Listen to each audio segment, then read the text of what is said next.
So students, in the last class, we discussed regarding the components of the balance of payments, and I have told you regarding the balance of payments, your concept of balance of payments, that balance of payments is nothing but an account which is maintained by a particular country to record the economic transactions with the rest of the world.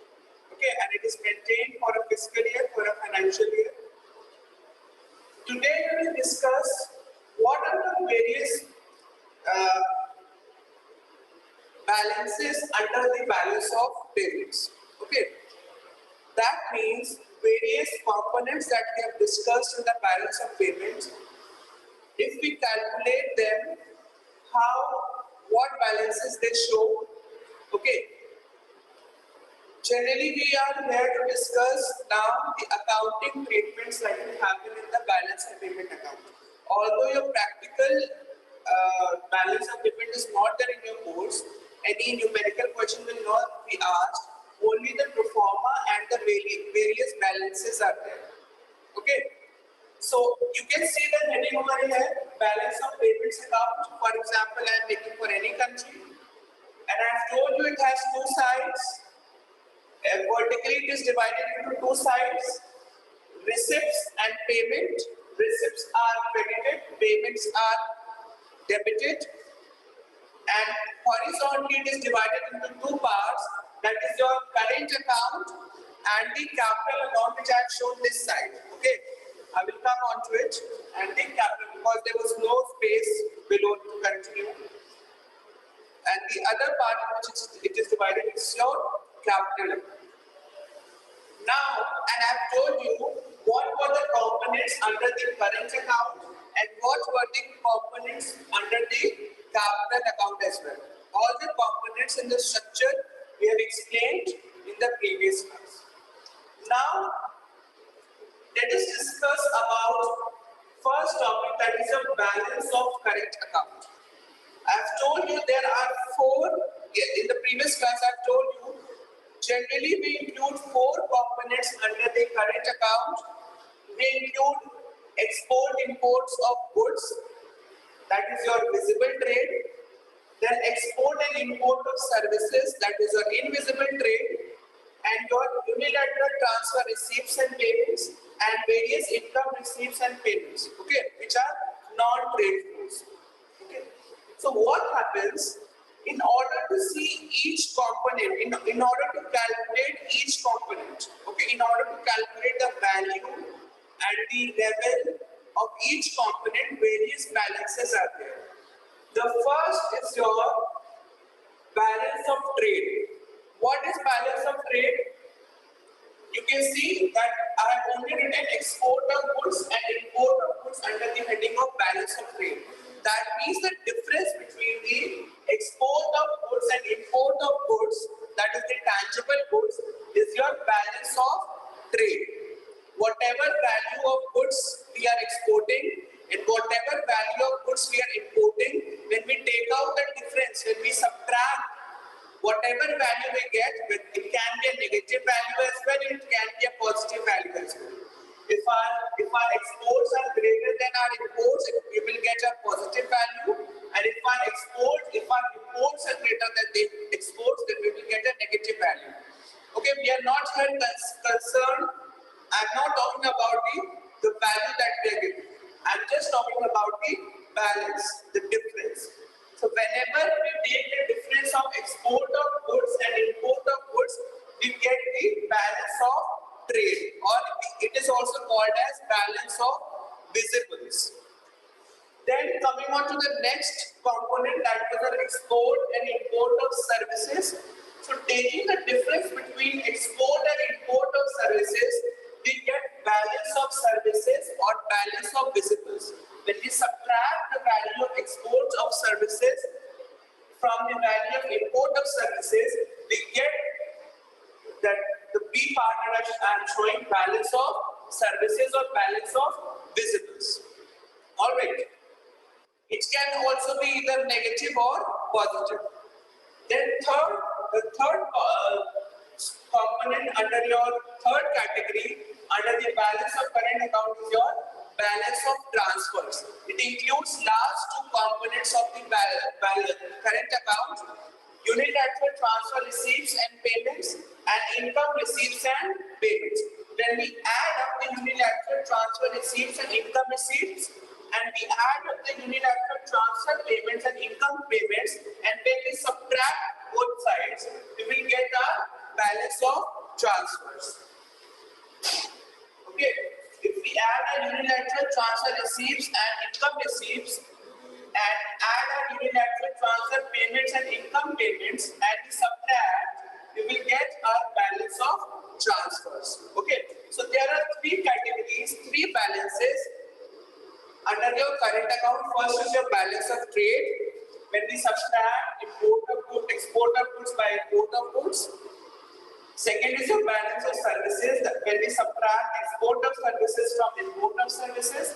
And your balance of transfers, when we subtract the addition of unilateral transfer receipts and income receipts from this addition of the unilateral transfer payments and income payments. We get balance of transfers.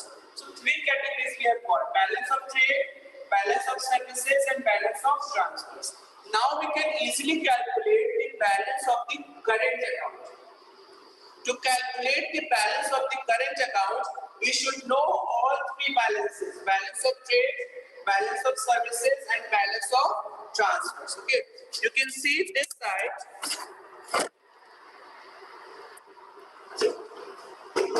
This side you can see I have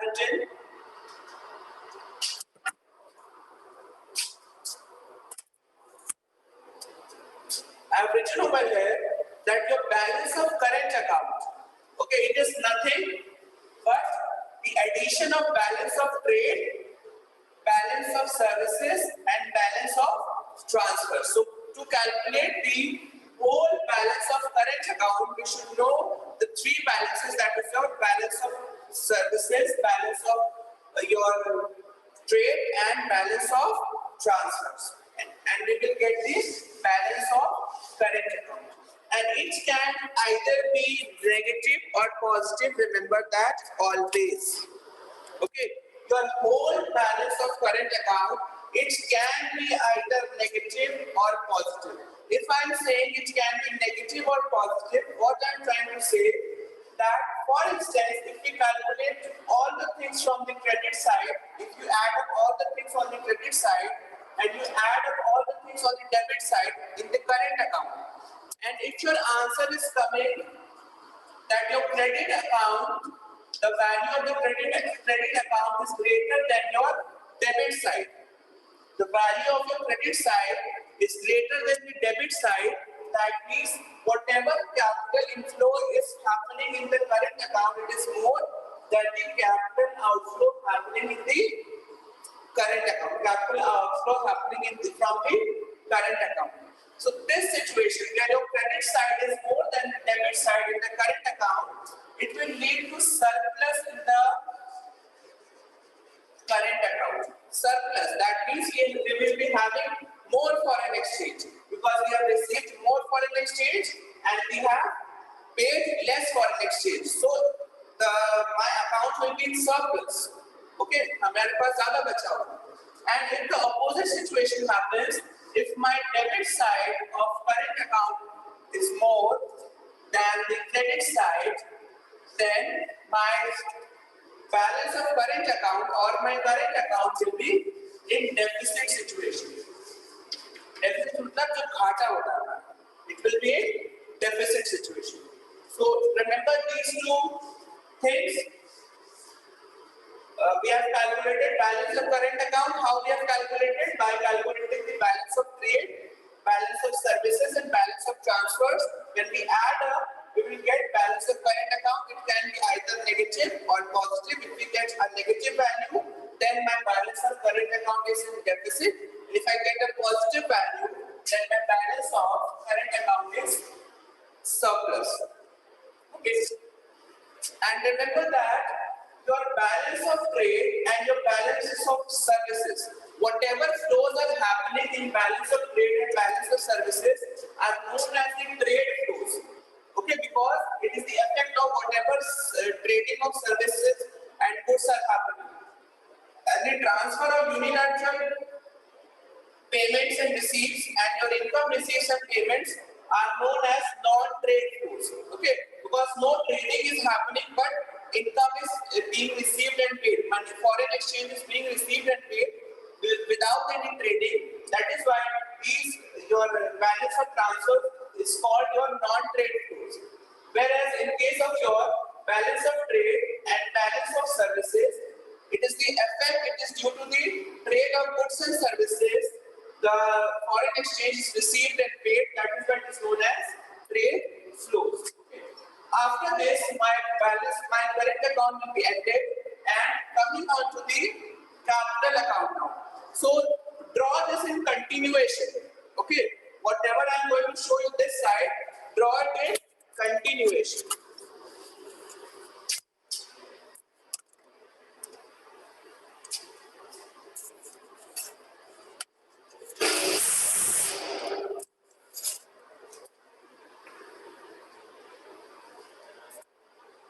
So can you all see? Wait, let me check, change the settings. Okay, now continuing with the balance of capital account. इसके बाद ही से continue करना है जहां पे current account खत्म हुआ है उसके बाद आ जाता है हमारा capital account. You know second part of my balance of payments account, that is your balance of capital. So it is same, it is very easy. How we will calculate the balance of capital account? जो भी चीजें हमारी debit side में है और उनको add कर लेंगे, जो भी चीजें हमारी क्रेडिट साइड में उनको ऐड कर लेंगे और उनका जो डिफरेंस आएगा that will be my balance of capital account. Simple. Okay, so whatever is coming in this debit side of the capital account, it means you're importing capital. That means हमारी country में capital आ रहा है, we are importing capital. And whatever things are coming in your credit side, it means we are exporting capital. See what things are coming in your debit side: borrowing from the other countries, the foreign exchange will go, sale of assets and gold, FDI, FPI, that is foreign direct investment and foreign portfolio investment that I explained in the previous class. The repayment of loans by debtors, if any debtor of mine has repaid, okay, Bangladesh has repaid the loan that I lent to them. Then on the credit side, lending, if you are lending any loan to the country, if you are purchasing any foreign assets, if any country, if we are investing in any country, whether it is a foreign direct investment or foreign portfolio investment, and if we are repaying the debt, okay, if we are repaying debt to our creditors, for example, we took loans from some countries and now we are repaying them. So it will come on the side of your credit side, and then you will subtract both the sides, you will get the balance of capital. Okay. Achha, one thing you should tell me, if my balance of capital account, it can also be in a deficit and surplus. अगर हमारा debit side ज़्यादा है और credit side कम है, then my balance of capital account will be in deficit. Okay, and if my credit side is more than the debit side, then the balance of account will be in surplus. All right. But one thing you tell me,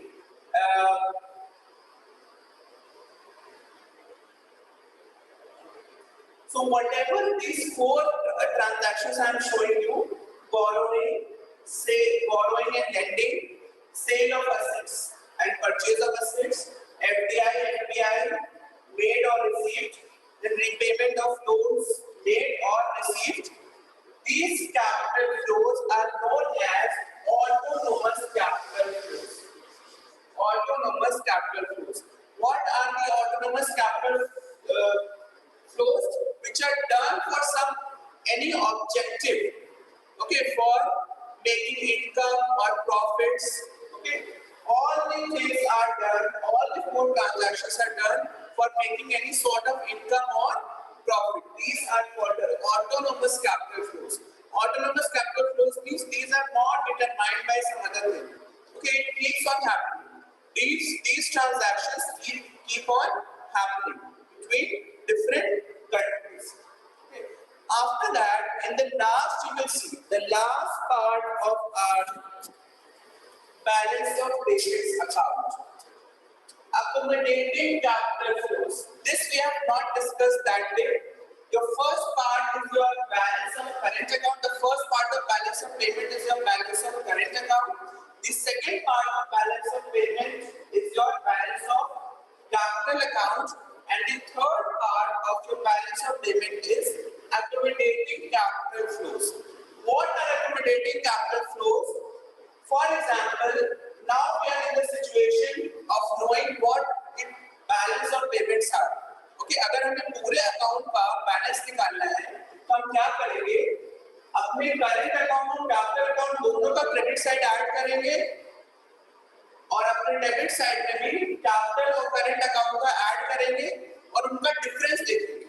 Okay, whatever difference is coming, that will be my balance of payments. That value जो भी बच रहा है हमारे पास, that will be my balance of payments. चाहे बच ना हो, your whole balance of payments of accounts, it can be either in deficit or surplus.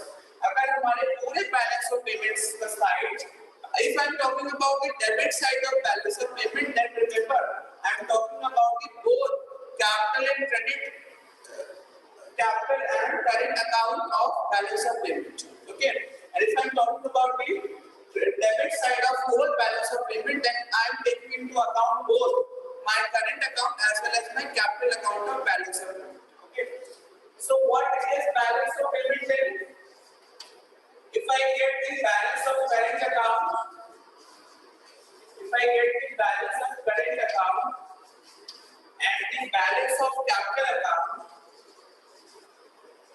and the balance of capital account, that will be my balance of payments. When we add the balance of current account and the balance of capital account, that will be my balance of payment. And remember, it can be either surplus or deficit. Surplus means that my balance of payment, my credit side will be more than the debit side of the balance of payment.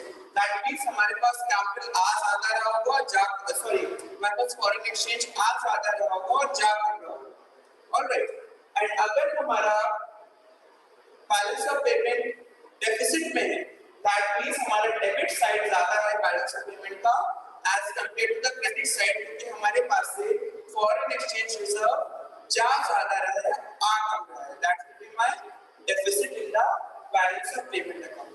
So in the theory and in the practice, it always happens in every country that whatever happens, whether the balance of payments at last till here, यहाँ तक accommodating छोड़ के यहाँ तक अगर हमारा balance of payment चाहे surplus में आए चाहे deficit में आए, we have to make the balance of payment, we have to bring the balance of payment in equilibrium. That means हमें दोनों डेबिट और क्रेडिट साइड इक्वल करने होंगे. अगर डेबिट क्रेडिट से ज्यादा है तो डेफिसिट होगा और क्रेडिट डेबिट से ज्यादा है तो सरप्लस होगा. ऑलराइट, तो हमें किसी भी सिचुएशन में ये जो डिसइक्विलिब्रियम होगा, ओके, डिसइक्विलिब्रियम सरप्लस में भी हो सकता है, डेफिसिट में भी, चाहे क्रेडिट डेबिट से ज्यादा हो डेबिट क्रेडिट से ज्यादा हो, both are the conditions of disequilibrium. So all the countries, what they do, they have to make their balance of payment in equilibrium. They have to bring their balance of payment in equilibrium, and for bringing the balance of payments in equilibrium, they undertake the accommodating capital flows. They undertake the accommodating capital flows.